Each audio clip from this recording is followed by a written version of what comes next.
Welcome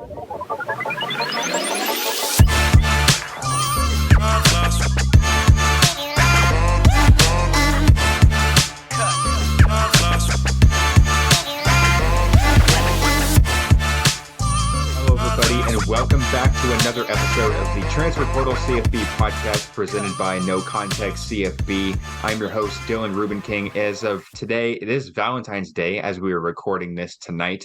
It is the first full week of no football on the schedule.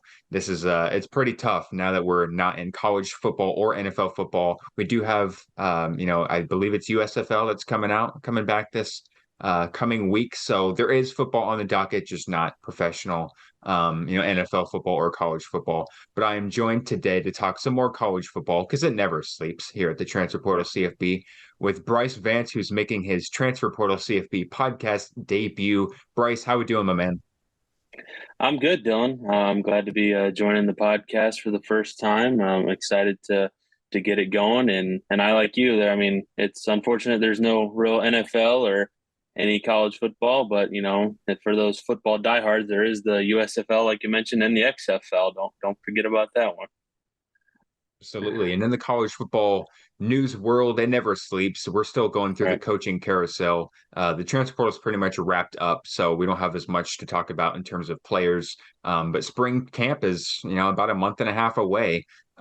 So you never know what kind of last minute news cycles are gonna go down, and we got some news this week early on, recording as of Tuesday. So I believe it was today, Todd Monken, Georgia offensive coordinator, is going back to the NFL ranks, back to the AFC North at that, going to the Baltimore Ravens as their offensive coordinator, and Mike Bobo, longtime Georgia assistant, is going back to the offensive coordinator job at Georgia. So the Todd Monken thing is not really a surprise because his name had been thrown around for a couple weeks now in NFL jobs. The Buccaneers, I believe, was the first one that had been reported that he was interviewing for.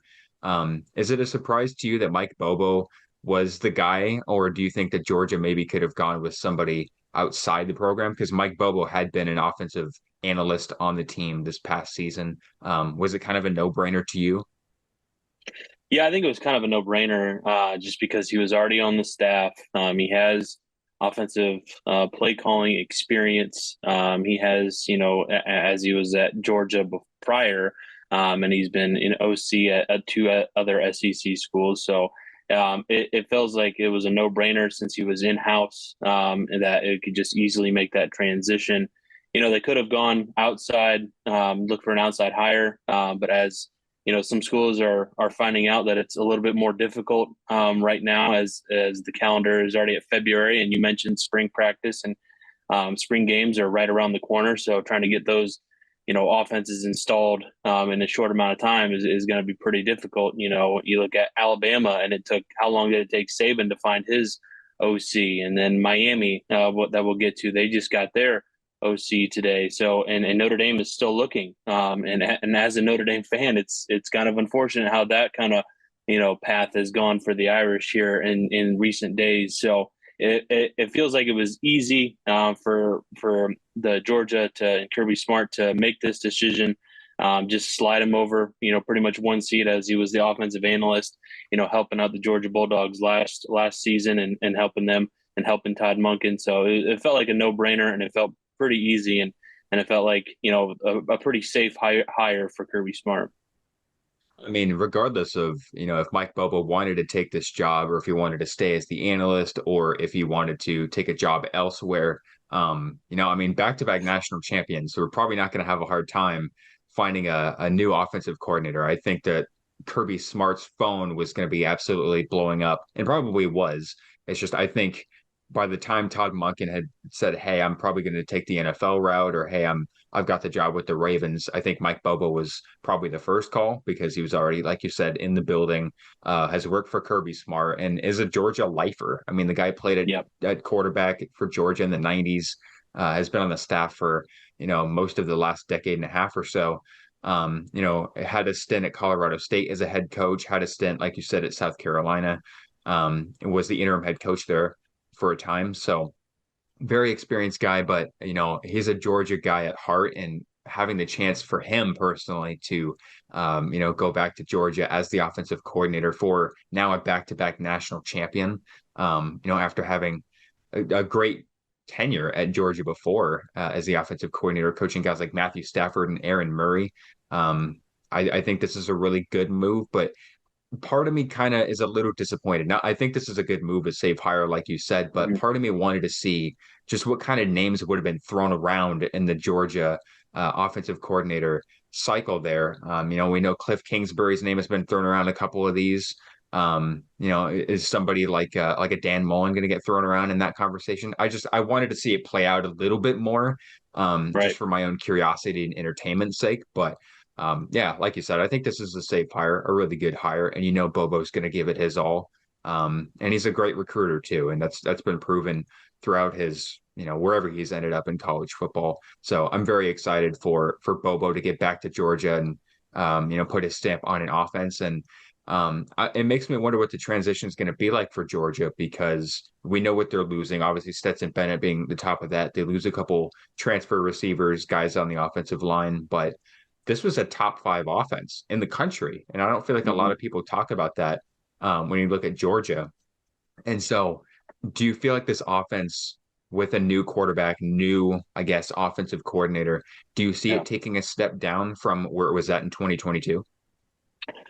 I don't think so. I mean, maybe statistically it might look a little different, with how he likes to run his offenses. His offenses had success, kind of wherever he's been, and you mentioned his time at Colorado State, and they were, pretty good offensively. It was just the defenses that were lacking out there for him at Colorado. And he's been through, tumultuous situations at South Carolina, with having to be the interim after Muschamp was let go. And then last year or the year before with Brian Harsin at Auburn, just a bunch of, tire fires essentially that he's been thrown into these last couple of seasons, and how they've all shaken out and how he's finally found his way back home. But I don't think that there should be any drop off significantly. I think this how they've recruited and how the talent that they have coming in, the talent that they have coming back, I wouldn't expect a huge drop off pretty much at all with how this Georgia train has just kept on rolling these last couple of years, and it feels like that they're just going to keep going. And they really have turned into an Alabama light, and maybe not even Alabama light anymore. It just feels like they are what Alabama was a handful of years ago. So I don't expect any drop off until we see it. Yeah, absolutely. And they got Ra Thomas coming in through the portal, Dominic Mm-hmm. Lovett coming in through the portal. Like you said, recruiting, they had their work cut out for them there. Brock Bowers coming back, the best Right. probably pass catcher in college football. Like, no matter who's throwing them the ball, they're going to be lucky because they got Brock Bowers back there, catching passes out wide or at tight end or whatever it is. You can't really get any more lucky than that. So, but Carson Beck, I think, is probably going to be the starting quarterback if I had to guess. And I know Vandegrift has been waiting his turn and was a highly touted guy out of college, out of high school rather. But I think Mm-hmm. Carson Beck kind of proved last year when he was in at times that he can control this offense and he can play at this level. So I'm excited to see what Bobo can do with a young quarterback and that really exciting running back room, and the receivers are going to be good and offensive line's going to be good. So, and after all, it's Georgia. I mean, like Georgia's going to be Yeah. fine. A new offensive coordinator, new whatever it is. We're at like you said, we're at a place where Georgia is considered in the Alabama tier, if not in their own tier. And Yeah. so, regardless of who they put back there at quarterback, regardless of, the personnel changes, Georgia is going to be really good. And I'm just excited to see Brock Bowers do his thing because I think this is going to be a year where he does something where tight ends you've never seen a tight end do what he's probably about to do. And I think that the depth has kind of worked itself out a little bit to where he's the clear Mm-hmm. cut guy now in 23. So I'm really excited to see what that looks like. But speaking of some more offensive coordinator moves, Miami replaces Josh Gaddis with Shannon Dawson as the OC and quarterback coach, coming from Houston.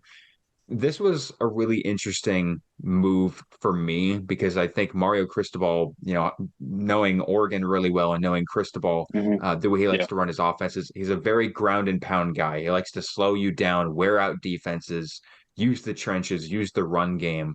Yeah. But Shannon Dawson has a little bit of a different resume coming from Houston, that could run the ball, but was really pass heavy. West Virginia, I think, is kind of where a lot of people know Shannon Dawson from the early 2010s, the Geno Smith era. So was this a weird one for you as well? Because for me, I was like that I didn't even consider Shannon Dawson as an option here. Yeah, I mean, because Dawson comes from, that air raid type style, where they like to throw the ball a lot.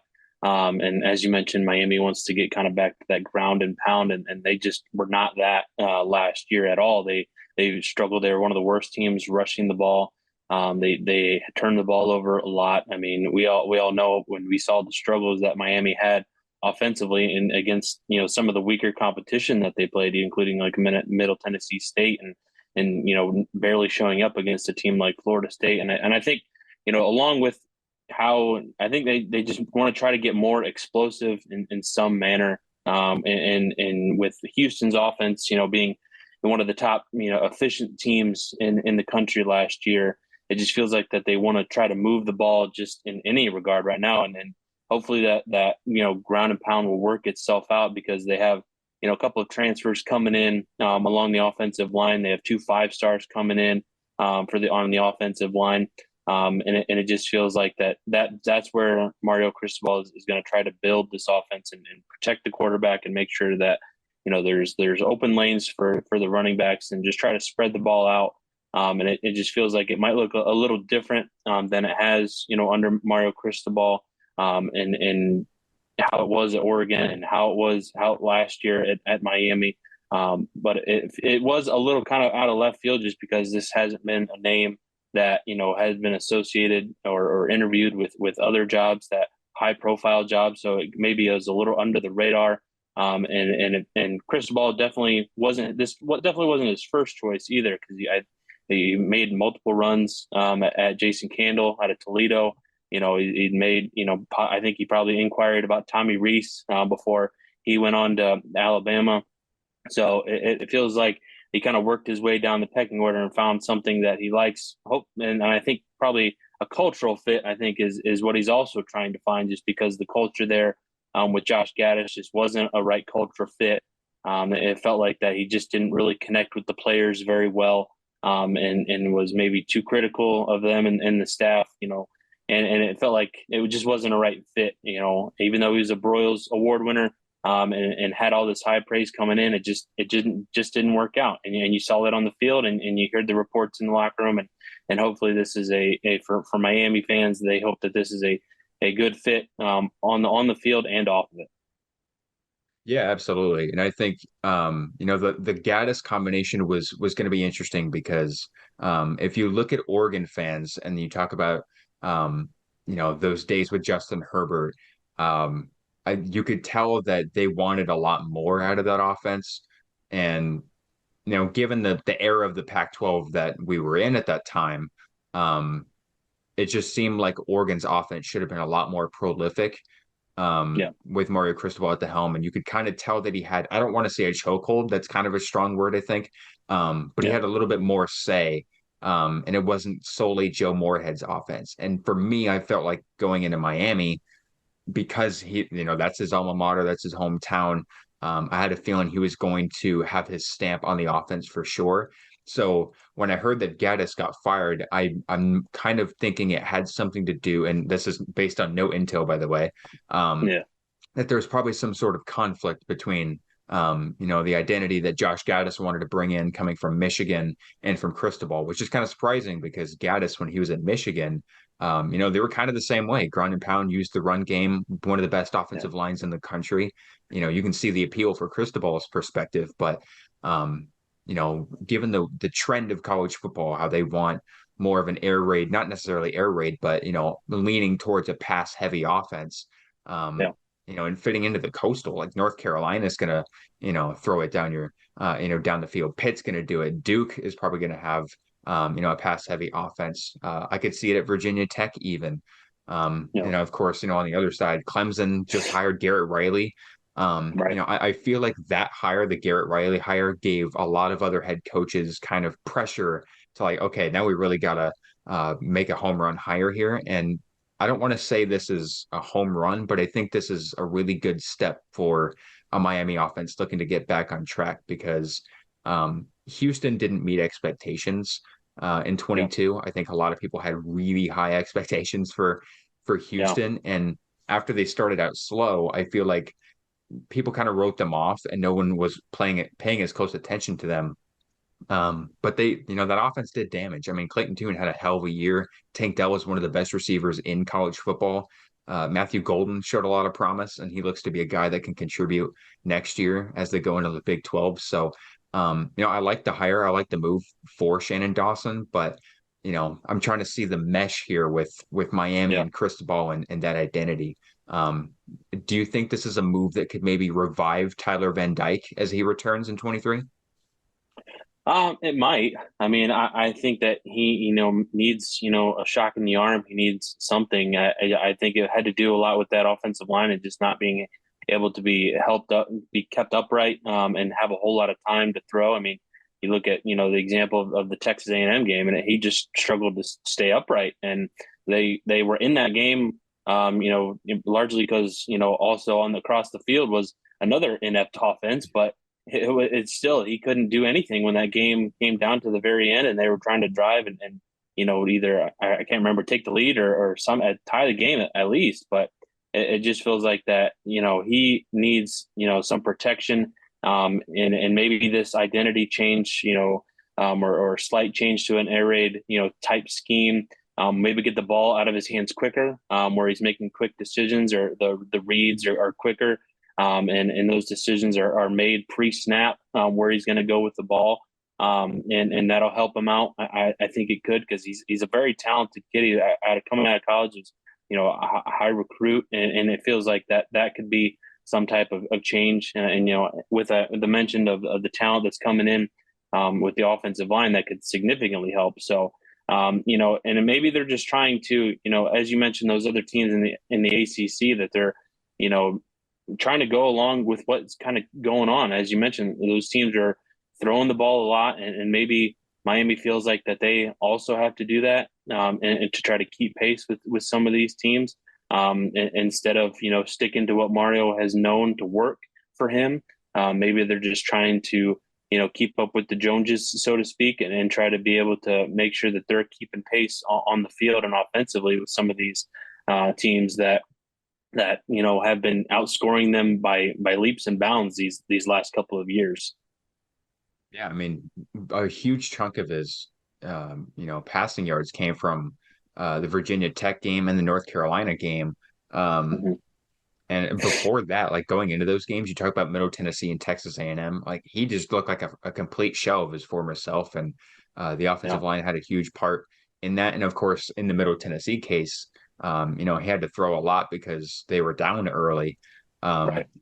So that doesn't really seem like that was the offensive identity that Miami, they couldn't really battle back from an early deficit. Trying to slow the game down and run it down your throat. That's not really that's not really what the offense was, I think, last year, or it was designed to Yeah. be. But Tyler Van Dyke is a guy that can sling it. I mean, he stepped in, what was it, late last year, 2021 season.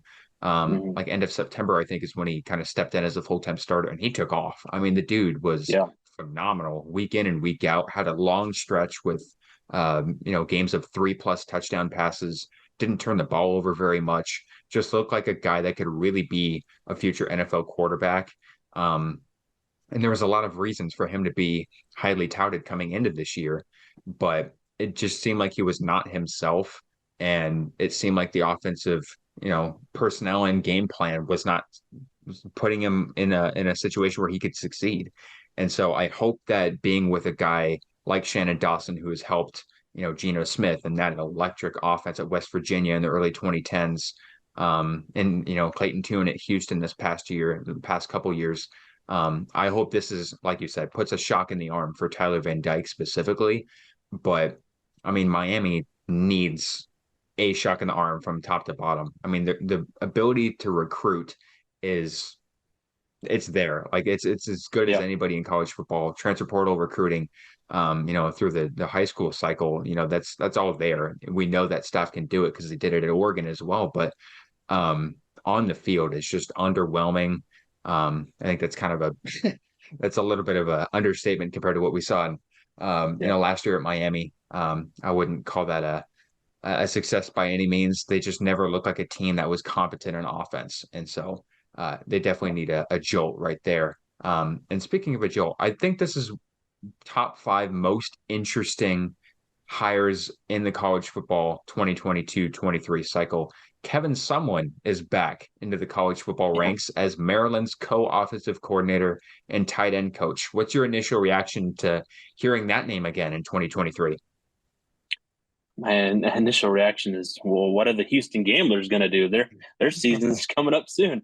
No, all joking aside, it's we've known Kevin Sumlin to have some high flying offenses going back to Johnny Manziel, and those teams just being fun to watch, with Manziel just bombing it downfield to guys like Mike Evans, and it feels like that Maryland needed some excitement. They had a decent year last year. They were in some of the games against some of the better teams in the Big Ten, including going back and forth a little bit with the likes of Ohio State. But if Kevin Sumlin feels like a college guy, and after it didn't work out at Texas A&M and then eventually Arizona, it feels like that he was trying to find his way back, and working with a guy like Mike Locksley, it feels like that could be a combination that could be beneficial for Maryland and could be beneficial for guys like Tulia Tagovailoa. So I feel like it's an interesting hire. It's a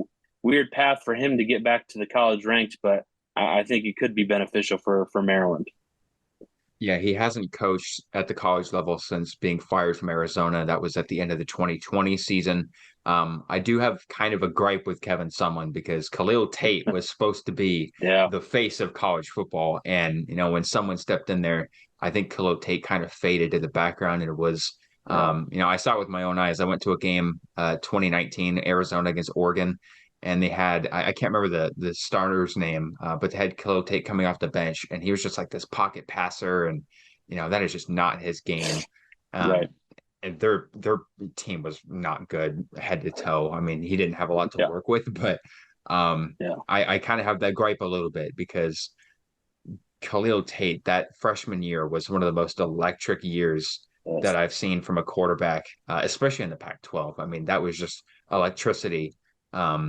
And then it just completely faded away as soon as it came, it went away. And so I hope that Talia can, keep his upward trajectory with someone there.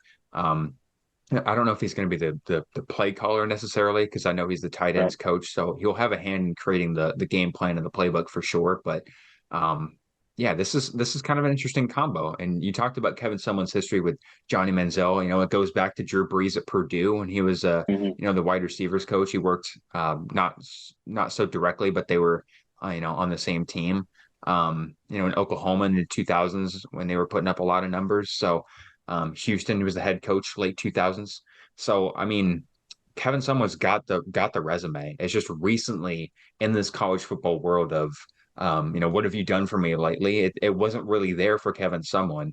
And so I like the opportunity for him to get a second chance to finish out his career the right way if he wants to. I mean, he's only 58 years old. We're not really talking about this is the last stop for him, but Right. I definitely didn't like the way his career seemed to end at the college ranks at Arizona. So this is a kind of a low key hire a little bit. He's not the head coach. He's not the offensive coordinator. Not all the blame will probably go to him if things go wrong at Maryland. Um, Right. but you have to like the talent there. I mean, Corey Dyches was one of the top tight ends in the Big Ten last year. He Yeah. comes back. Jay Sean Jones, Talia comes back. Roman Hemby was a top running back in the Big Ten as well as a freshman, I believe. So, Maryland's going to have a lot of talent. Tyrese Chambers is our guy. I know you're new here, but Tyrese Yeah. Chambers is one of our favorite guys. And he's going to the Power Five level, going back home to Maryland. So, What do you think this move does for a Maryland team, trying to compete in the Big Ten and take that next step?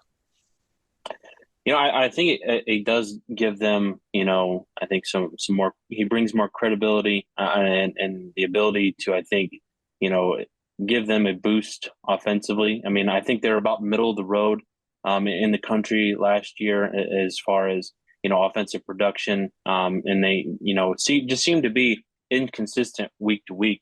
And hopefully, and including Talia, he'd have these great games where he looks like he's going to be the spitting image of his brother some weeks, and then he just looks like his stepbrother, other weeks, and it feels like that this isn't running the family. This is not how you play Talia the correct way, but it feels like that.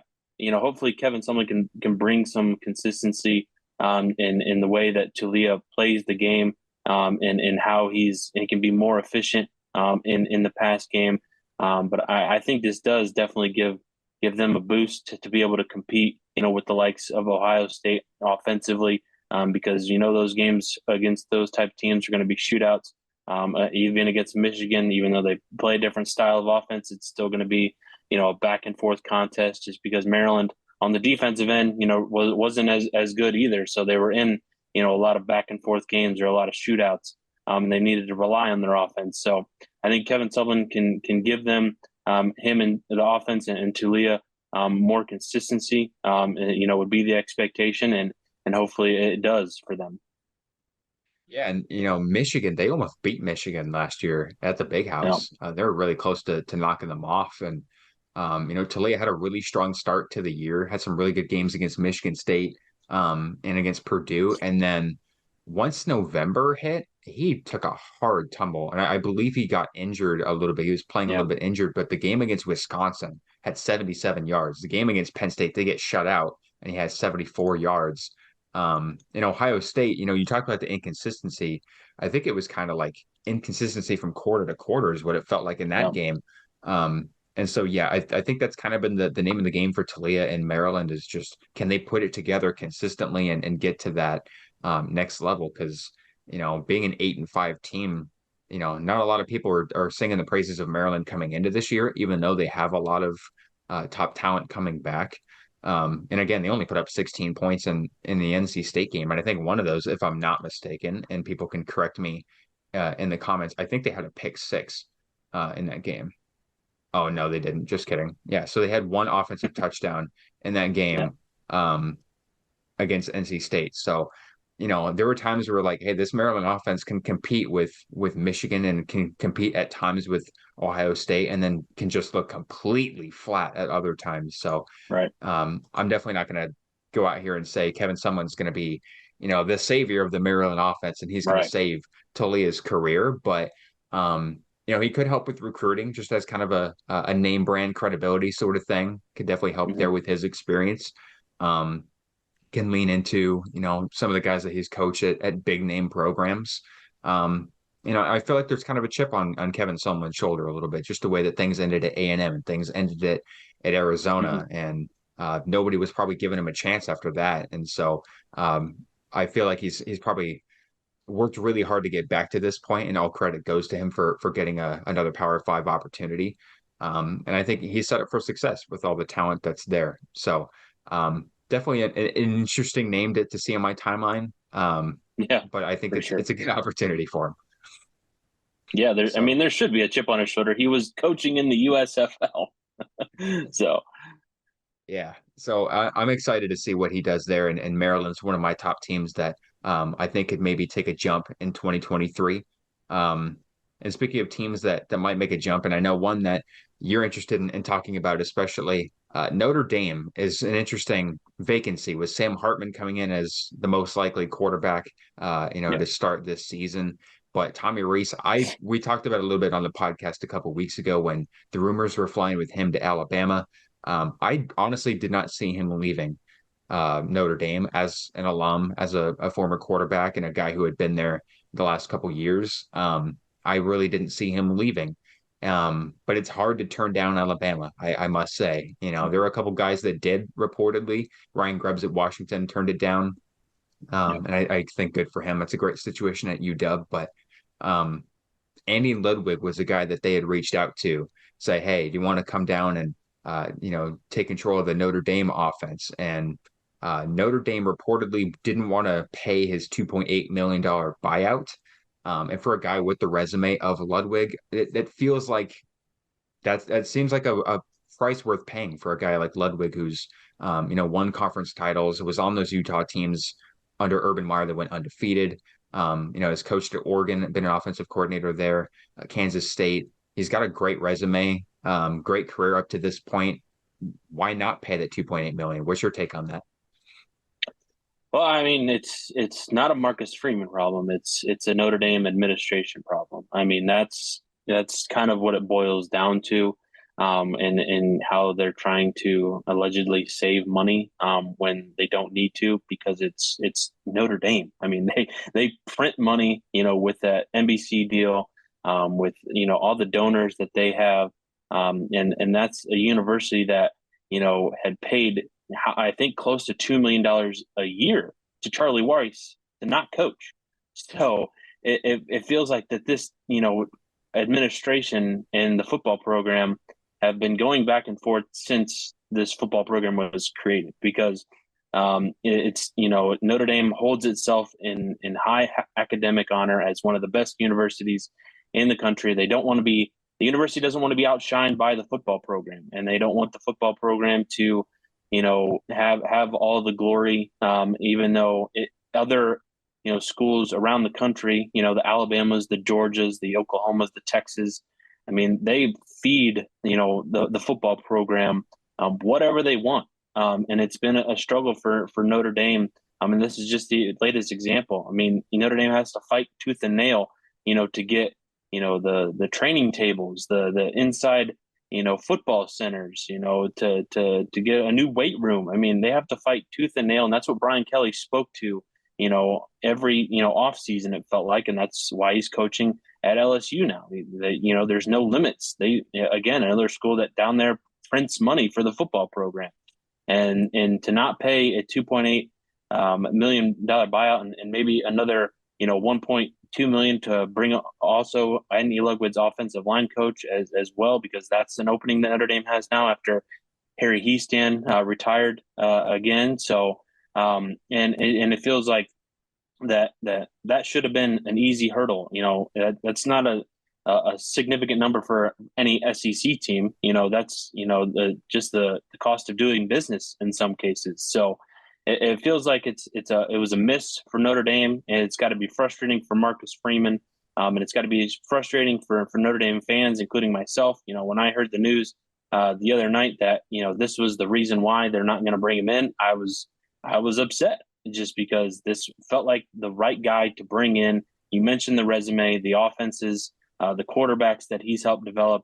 Cam Rising, an underrated guy. He turned him into a really good college quarterback. And it felt like that he could have taken Sam Hartman to the next level that he wants to. And it just feels like that this was a disappointment, and Notre Dame and Marcus Freeman are going to have to settle for a lesser option, just because the administration didn't want to pay a little bit of money. In the grand scheme of things, a little bit of money just to bring in the right guy that would have helped the program, take that next step that they've been wanting to take, for the last, 20 years.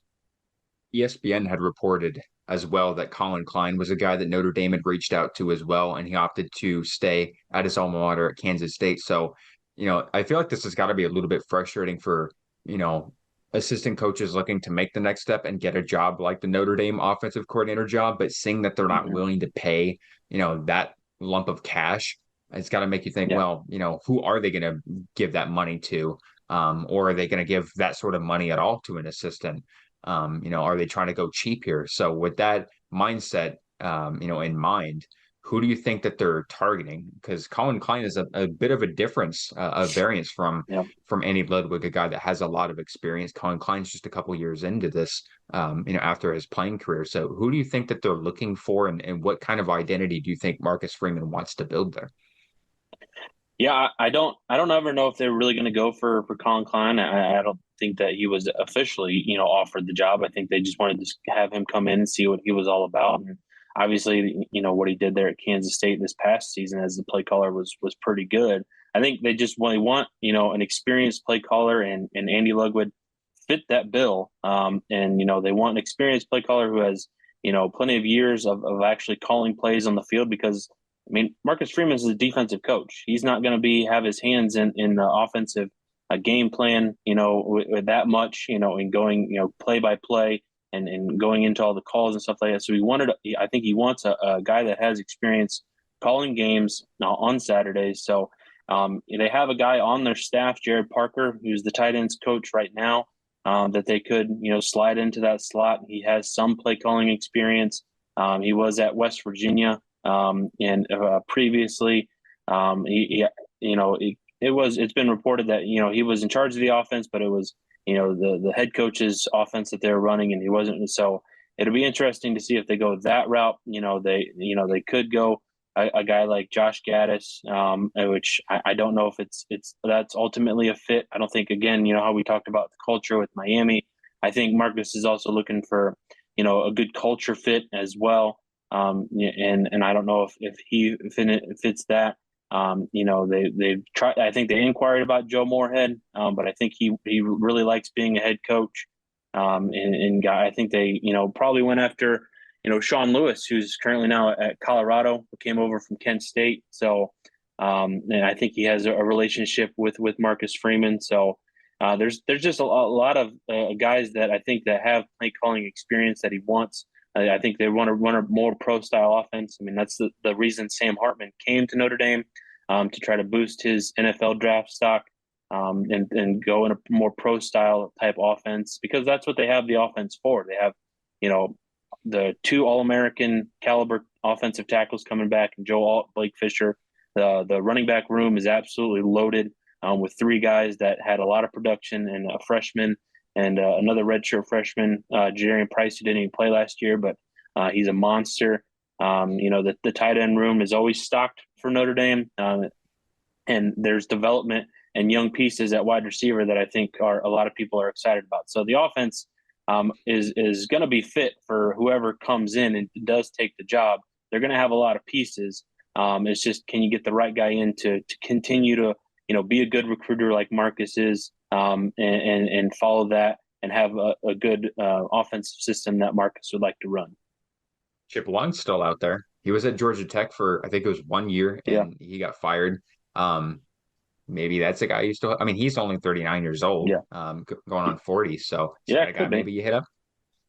Yeah, you could. I don't. Yeah, I don't think there was any crossover between those Marcus Freeman and his time at Notre Dame starting out. But Chip Long, did produce, at Notre Dame. Their offenses were productive, and I think it could be, a fit for Notre Dame. And obviously, you don't have to pay for a buyout. So since he was let go, so there you go, Jack Swarbrick. We're saving you some money there. So.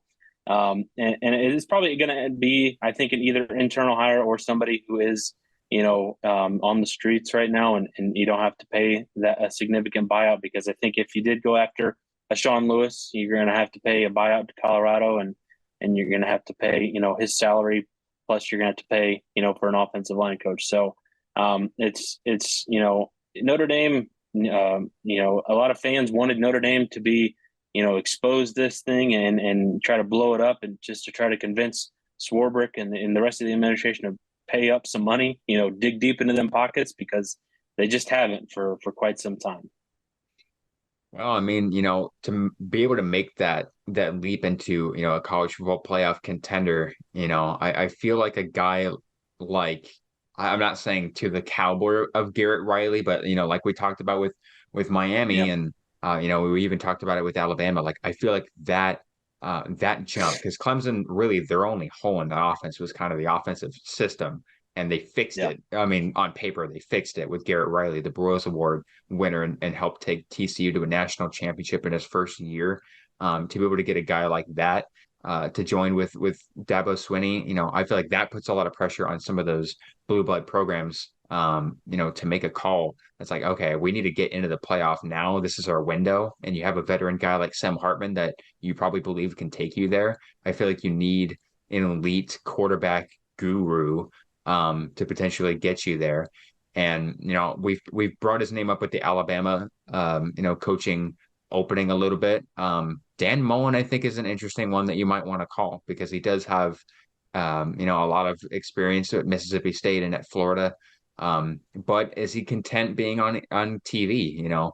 Does he want to stay on the TV analyst side of things and take a further break from coaching? Shoot, Cliff Kingsbury. I mean, like, I'm just throwing names at the wall here, but like, I feel like in order to get back to the college football playoff, with the window that you have, and some of the other programs that are taking that leap, you see Florida State making the leap to a college football playoff contender. Washington's going up there. USC is going to be in the contention. Ohio State's not going to be down for long. So there are a lot of teams that you're trying to compete with. I know you're not in a conference or anything, but if you want to get to the playoff and you want to get there with the window that you have, I feel like this is a really important hire. Kind of like what we were talking about with Alabama a little bit. Like, Georgia's, they're not at your neck anymore. You're at theirs at this point. Yeah. And so, you have to kind of think about the big picture here. Like Notre Dame has had a couple of disappointing seasons. This one offensively, there was promise toward the end of the year after Drew Pine kind of took over. The run game, like you said, is going to be great. The offensive line is going to be great. How do you replace Michael Mayer? That might be a little bit interesting.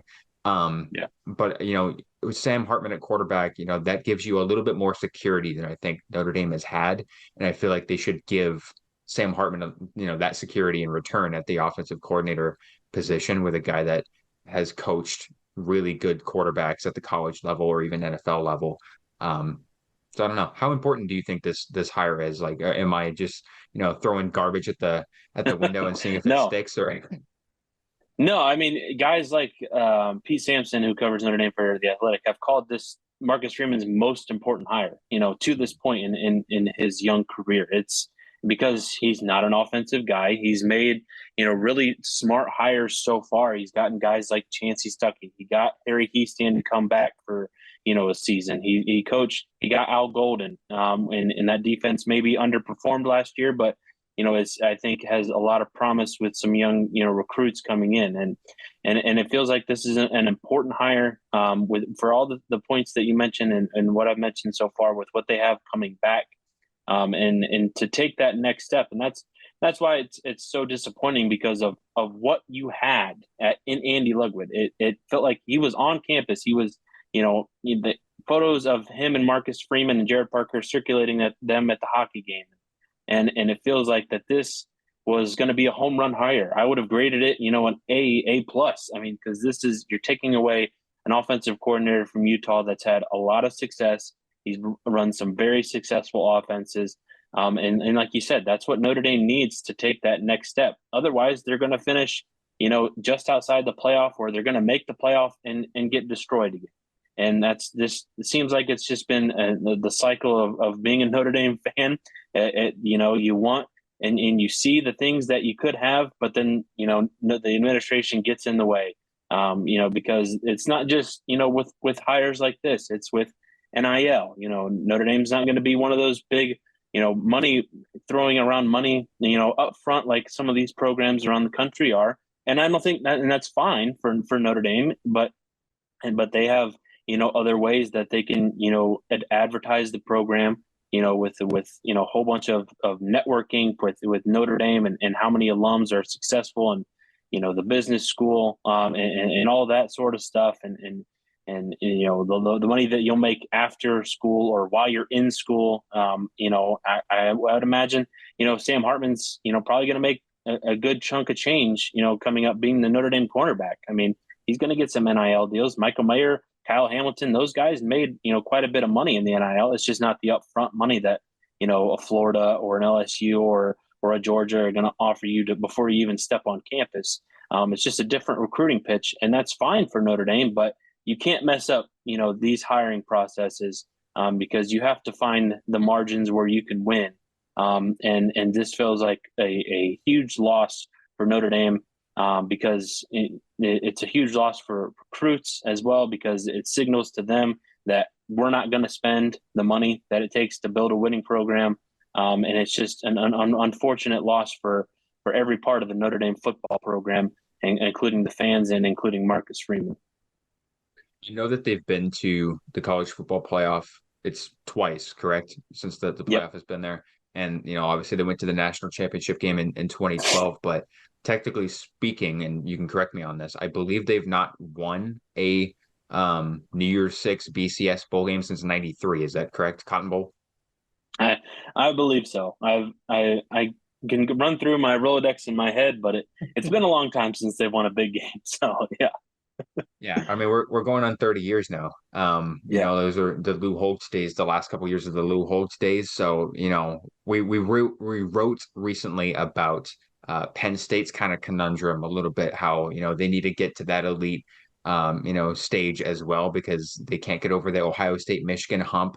And they've only won one Big Ten title in the James Franklin era, have not been to the playoffs. So, it kind of feels like they're in that stage as well, where it's almost purgatory. Like, you're going to win, 10, 11 games. You're going to compete for that most years. But, what can you do at the end of December? What can you do in January that will really sell, the program as, we're still here sort of thing. We're still a blue blood program, and sell it to recruits as well, and sell it now to transfers. That's something that you have to worry about.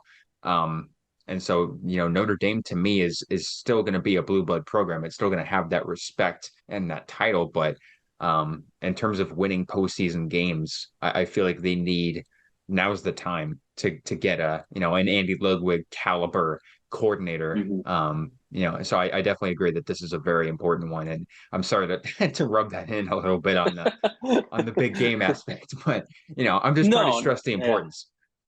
Yeah. No, because I mean, you have to make championship moves until you're winning championships. I mean, that's why we could say, the hire for Mike Bobo was a safe hire because of what Georgia has, in the cupboard. And Notre Dame doesn't have that, and they need to make these type of moves. And I'm sure whoever they bring in at OC is going to be fine. Like I said, they have talent coming back offensively that should have a fine, offense. But it's not just this year that Notre Dame, is hoping to win, and possibly make the playoff, because I think their offense could be that good. And it just feels like that this, beyond this year, because you have, Tyler Buckner still has eligibility. You have a 5-star recruit and CJ Carr coming in, in the next year. So, and it just feels like that what you have that you're building, feels like a step back from what Marcus Freeman is trying to get to, because he's been rock solid on the recruiting trail. They've hit some speed bumps with some 5-star guys, but overall it feels like that they're heading in the right direction. But this feels like a little bit of a step back. Yeah, absolutely. We've talked about it a little bit with kind of a good, not great mindset, but now in college football, it feels like there's a good, not great, but there's a great, not elite. There's the Georgia tier, the Alabama tier. I guess you could kind of say the Michigan tier. I know they haven't won a playoff game either, so maybe they're not quite there yet. And Ohio State is probably there. And so there's that tier, and then there's kind of everybody else at this point. And so it feels like the Oklahomas of the world, LSU's won a title, but they're kind of back to that realm a little bit. The Penn States, the Notre Dames, they're definitely in that realm. And then, at the top of this, we're talking about Georgia and is their offense going to be fine? It's an actual question. So, there's levels to it 100% in the college football world. It's just a matter of what gets you over the hump and, what is kind of the hump. Because for Georgia, there is no hump. They got over the hump twice. So, and the offensive coordinator position there, nobody was talking about that as being crucial or being, defining in the program's trajectory. But, for a program that's trying to make it over that hump, every little hire, like you said, for a young coach like Marcus Freeman is just as important as what those other guys are doing and what they've already done. Because even in the case of Notre Dame, who doesn't have conference competitors, they have potential college football playoff competitors, and they're trying to get back to that level and beyond that level. And so I feel like there are good hires that are out there. Like you said, an in-house move would be good, and potentially great, but what is great in the eyes of Notre Dame, a historic program that's won national championships, and compared to what Georgia and Alabama are doing. So yeah, it's going to be really interesting to see what Notre Dame does at this time of college football.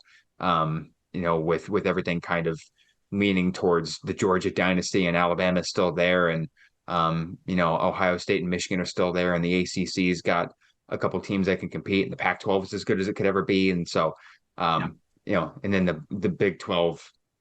We'll see.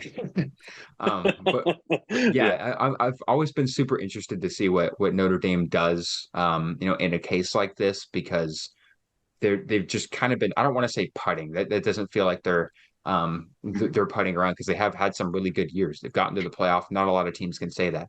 But, if you want to win a national championship, or you want to just win, a New Year's Six BCS style of game, this is a really important time to do it. And Marcus Freeman this is what, year 3 is his full No, it's year 2.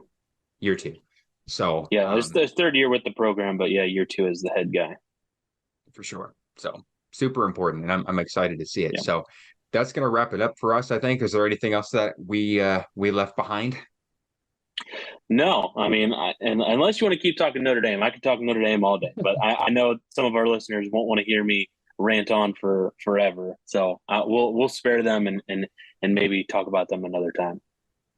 100%. Yeah, I don't want to just keep repeating myself saying, hey, this is important. They need to get to the playoff and, good, not great, all that sort of stuff. I've talked about it enough with Alabama. So, repeat listeners are like, dude, just get to the point already. Let's wrap it up. Yeah, thank you everybody so much for tuning into the Transfer Portal CFB podcast, and shout out to Brice for doing a great job on your first Transfer Portal CFB podcast. It was awesome to get to talk with you and talk some ball, and really kind of ingrain you with the Transfer Portal CFB culture a little bit. I know you had a really good article out there last week, so make sure to go check that out. And we've got a lot of new people on the staff right now that are getting ingrained in the program as well, so make sure to give them some love, give them a follow, and you'll see them on the podcast in the near future as well. So thank you everybody so much for tuning in, and we will see you next week on the next Transfer Portal CFB podcast.